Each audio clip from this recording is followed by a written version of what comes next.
Coconuts TV.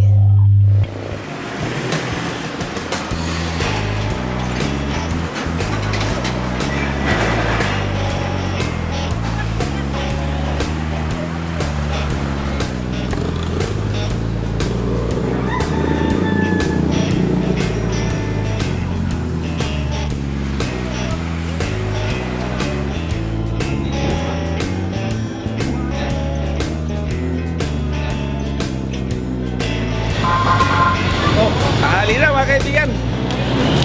At ako'y gutom na eh. Kakain muna tayo dito sa Minis Eatery.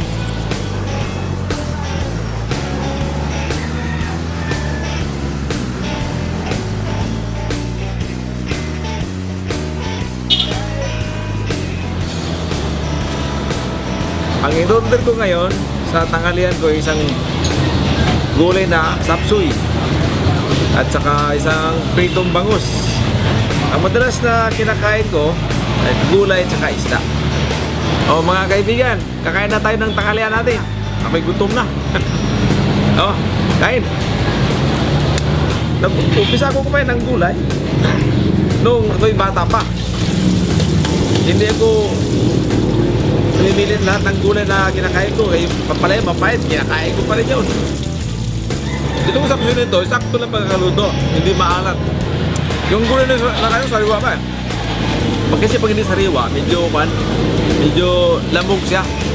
Lamog na ito, yan pa eh, tama lang. Pag kinain mo, medyo sakto lasa. Sakto talaga. Ito masarap na Ricardo. Yung sili. Maano to eh, malasa eh. Saka mabitamina.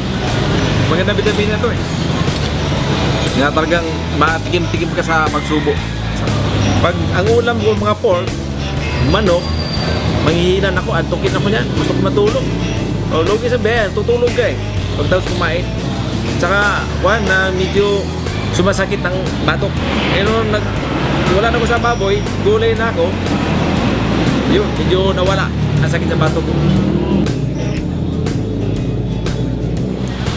Sulit na sulit ang nakain kong 77 dito sa Minis Eatery. Sakto, busog na busog ako.